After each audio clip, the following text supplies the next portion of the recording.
जय हिंद दोस्तों, बहुत बहुत स्वागत है आपका आधुनिक भारत के इतिहास की वायसराय की सीरीज में। और आज हम लोग पढ़ने वाले हैं वायसराय लॉर्ड लिनलिथगो के कार्यकाल के बारे में। इनका कार्यकाल 1936 से लेकर 1943 तक रहता है। तो ध्यान रखिएगा, इनके कार्यकाल में जितनी भी घटनाएं होती है हम उन सब के बारे में जानेंगे।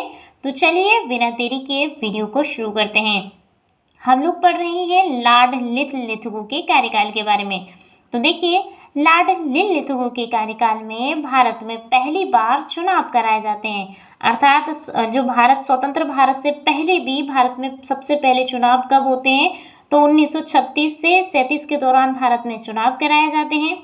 ठीक है ना। और जिसमें कांग्रेस पार्टी, ठीक है ना, क्योंकि उस समय कांग्रेस पार्टी की स्थापना हो चुकी थी। 1885 से कांग्रेस पार्टी की चल रही है। 1885 में ही कांग्रेस पार्टी की जो है स्थापना हो जाती है। ठीक है। ओ ह्यूम जो है उसकी स्थापना के लिए बहुत ज़्यादा एफर्ट करते हैं और उस समय वायसराय रहते हैं डफरिंग। लॉर्ड डफरिंग के दिमाग की उपज कही जाती है कांग्रेस। तो देखिए, हम लोग पढ़ रहे हैं कांग्रेस पार्टी के बारे में, जिसमें कांग्रेस पार्टी ने 11 में से 6 प्रांतों में पूर्ण बहुमत की सरकार बनाई थी। अर्थात क्या होता है कि 11 में से 6 प्रांतों में तो इन्हें पूर्ण मतलब कि अच्छे तरीके से इन्हें अच्छे वोट मिल जाते हैं और इनकी स्वतंत्र सरकार बन जाती है ना। लेकिन 2 प्रांतों में ये क्या करते हैं, गठबंधन की सरकार बना लेते हैं। अब हम उन प्रांतों को देखेंगे जिनमें कांग्रेस पार्टी की सरकार बनती है। तो देखिए, पहला है बॉम्बे, दूसरा मद्रास, तीसरा बिहार, चौथा है संयुक्त प्रांत और 5वां है असम, छठी है मध्य प्रांत, 7वां है उत्तर पश्चिमोत्तर प्रांत, कह सकते हैं आप इसको पश्चिमोत्तर प्रांत, 8वीं है ओडिशा। ठीक है, इन प्रांतों में कांग्रेस पार्टी की सरकार बनती है। ठीक है ना। इसके बाद देखिए, इनमें तो कांग्रेस पार्टी की सरकार बन ही जाती है। देखिए, इसके अलावा जो स्थान थे जिनमें कांग्रेस पार्टी को समर्थन नहीं होता है, वे स्थान कौन कौन से थे। तो देखिए, पहला है बंगाल, फिर दूसरा है पश्चिमोत्तर प्रांत, तीसरा पंजाब और चौथा है सिंध। इनमें कांग्रेस पार्टी को पूर्ण बहुमत प्राप्त नहीं था। मतलब कि इन्हें पूरी तरीके से सरकार बनाने के लिए बहुमत नहीं प्राप्त था, थोड़ा बहुत बहुमत प्राप्त था। ठीक है। आगे देखिएगा, 1 सितंबर 1939 को द्वितीय विश्व युद्ध शुरू हो जाता है। ठीक है। देखिए, यहाँ लिखा हुआ था प्रथम विश्व युद्ध, प्रथम नहीं बल्कि द्वितीय विश्व युद्ध प्रारंभ हो जाता है 1939 को, जिसमें ब्रिटिश सरकार के द्वारा भारतीयों को बिना पूछे ही ब्रिटेन की ओर से द्वितीय विश्व युद्ध में शामिल कर दिया जाता है। ठीक है ना। इससे पहले जो प्रथम विश्व युद्ध होता है वो होता है 1914 में। 1914 से लेकर 1918 तक प्रथम विश्व युद्ध चलता है। और द्वितीय विश्व युद्ध कब शुरू हो जाता है, तो 1939 में ये शुरू हो जाता है। ठीक है। और क्या है ना, ब्रिटेन के द्वारा इसमें क्या कर दिया जाता है, भारतीयों को बिना पूछे ही द्वितीय विश्व युद्ध में शामिल कर दिया जाता है, किसी से नहीं पूछा जाता। अच्छा, जिसका कांग्रेस पार्टी के द्वारा विरोध किया जाता है, क्योंकि कांग्रेस पार्टी उस समय की बड़ी पार्टी थी, बहुमत से उसने सरकार बनाई थी 6 प्रांतों में। इसीलिए क्या होता है, ये इसके द्वारा कांग्रेस पार्टी के द्वारा द्वितीय विश्व युद्ध में जो भारतीयों को उनकी बिना परमिशन के, है ना, ऐड कर लिया जाता है, जोड़ दिया जाता है, इसका जो है कांग्रेस पार्टी के द्वारा विरोध किया जाता है। देखिए, और जब कांग्रेस पार्टी के द्वारा विरोध किया जाता है तो विरोध में एक नारा दिया जाता है, जिसमें कहा जाता है कि ना कोई भाई और ना कोई पाई। ठीक है। ये जब कांग्रेस पार्टी किसका, द्वितीय विश्व युद्ध का भारतीयों को शामिल करने का जब विरोध करती है, तो उसमें ये क्या करती है, ये नारा देती है। नारा बहुत ज़्यादा पूछा जाता है, ध्यान रखिएगा। ठीक है। तो ना कोई भाई और ना कोई पाई, इस तरीके का नारा दिया जाता है। आगे देखिए, कांग्रेस पार्टी सभी प्रांतों से मंत्रिमंडल से अपना त्यागपत्र भी दे देती है। क्या होता है, और जब ये कांग्रेस पार्टी उस समय बहुत ज़्यादा नाराज़ हो जाती है अंग्रेजों से, और ये अपने जितने भी प्रांतों में इसने अपनी सरकार बनाई थी, वो क्या करती है, वहाँ पे ये उन सभी प्रांतों की मंत्रिमंडल से त्यागपत्र भी दे देती है कि हम अंग्रेजों का अब सहयोग नहीं करेंगे। आगे देखिए, 1 मई 1939 को ही क्या होता है, सुभाष चंद्र बोस के द्वारा फॉरवर्ड ब्लॉक की स्थापना की जाती है। फॉरवर्ड ब्लॉक की स्थापना सुभाष चंद्र बोस जी के द्वारा की जाती है। बहुत ज़्यादा क्वेश्चन पूछा जाता है। और सुभाष चंद्र बोस ने स्वतंत्र भारत के संघर्ष के दौरान फ्री इंडियन लीग सेना भी बनाई थी। ध्यान रखिएगा, फ्री इंडियन लीग सेना भी बहुत ज़्यादा पूछा जाता है। आगे देखिए, आगे एक घटना है कि 13 मार्च, ठीक है, 13 मार्च मोस्ट इंपॉर्टेंट है। 13 मार्च 1940 को पंजाब के भूतपूर्व lieutenant governor general Michael O'Dwyer, ठीक है ना, माइकल ओडायर, जिनका नाम देखिए इनके नाम से बहुत ज़्यादा लोग कंफ्यूज होते हैं। इनका नाम रहता है माइकल ओडायर, कि लंदन में गोली मारकर हत्या कर दी जाती है। किसके द्वारा? तो ऊधम सिंह जी के द्वारा 1940 में, ठीक है। क्या होती है? गोली मारकर हत्या कर दी जाती है। ऊधम सिंह जी लंदन जाते हैं, और क्योंकि जो माइकल ओडायर थे उस समय पंजाब के गवर्नर जनरल थे जब जलियांवाले बाग का हत्याकांड होता है, ठीक है। इन्हीं के परमिशन पर क्या होती है, गोलियां चलाई जाती हैं। और जब ये सब जलियांवाले बाग के बारे में भी हमने पढ़ाया है, ये कब होता है, तो 13 अप्रैल 1919 की घटना है। उस समय जब ये घटना होती है 1919 में, तो जो ऊधम सिंह जी रहते हैं बहुत छोटे रहते हैं। जब ये घटना उनके दिमाग में बस जाती है, और ये उन वायसराय को कहाँ पे मार के आते हैं? लंदन में गोली मार के आते हैं ऊधम सिंह जी, ध्यान रखिएगा। आगे देखिए, 19 अक्टूबर 1940 को महाराष्ट्र के पावनार में महात्मा गांधी जी के द्वारा व्यक्तिगत सत्याग्रह प्रारंभ किया जाता है, ठीक है। 1940 में क्या होता है, याद रखिए, 1940 में महात्मा गांधी जी के द्वारा व्यक्तिगत सत्याग्रह प्रारंभ किया जाता है। इसके और ये आंदोलन, इसका सत्याग्रह आंदोलन के प्रथम जो सत्याग्रही थे वो बनते हैं विनोबा भावे। इसके प्रथम सत्याग्रही बनते हैं, दूसरे सत्याग्रही बनते हैं जवाहरलाल नेहरू, एवं तीसरे सत्याग्रही ब्रह्मदत्त बनते हैं, ध्यान रखिएगा। आगे देखिए, इस आंदोलन में दिल्ली चलो का नारा भी दिया गया है। तो दिल्ली चलो का नारा किस आंदोलन में दिया गया है? तो ये व्यक्तिगत सत्याग्रह होता है सन 1940 में, ध्यान रखिएगा। देखिए आगे देखिए, 24 मार्च 1940 को मुस्लिम लीग के लाहौर अधिवेशन में मोहम्मद अली जिन्ना के द्वारा पाकिस्तान की मांग की जाती है, ठीक है ना। ऑफिशियली ये क्या करते हैं, 1940 से इनकी मांग शुरू हो जाती है कि हमें पाकिस्तान नाम का एक अलग देश चाहिए जो भारत से पृथक हो, ठीक है। और ये मांग जो है आगे चलकर इतनी बढ़ जाती है कि भारत का विभाजन होता है। 14 अगस्त को पाकिस्तान का निर्माण होता है, और 15 अगस्त 1947 को भारत को आज़ादी मिलती है।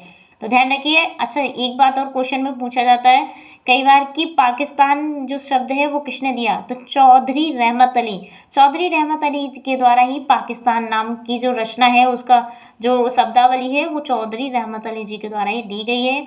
आगे की घटना देखेंगे, 8 अगस्त 1940 को अंग्रेजों के द्वारा अगस्त प्रस्ताव लाया जाता है, ठीक है।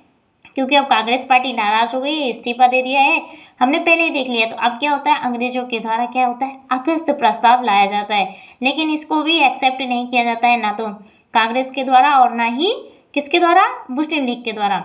फिर 1942 आता है। मार्च 1942 में सन स्टैनफोर्ड क्रिप्स की अध्यक्षता में क्रिप्स मिशन या फिर इसे क्रिप्स प्रस्ताव भी कहा जाता है। तो क्रिप्स मिशन या क्रिप्स प्रस्ताव लाया जाता है, जिसे अंग्रेज एवं मुस्लिम लीग दोनों ही अस्वीकार कर देते हैं, है ना। ये जो क्रिप्स मिशन आता है, सन स्टैनफोर्ड क्रिप्स, इनका पूरा नाम है ना, वैसे तो इसको क्रिप्स प्रस्ताव कहा जाता है, लेकिन इनका पूरा नाम रहता है सन स्टैनफोर्ड क्रिप्स, इसीलिए इसको क्रिप्स प्रस्ताव के नाम से जाना जाता है।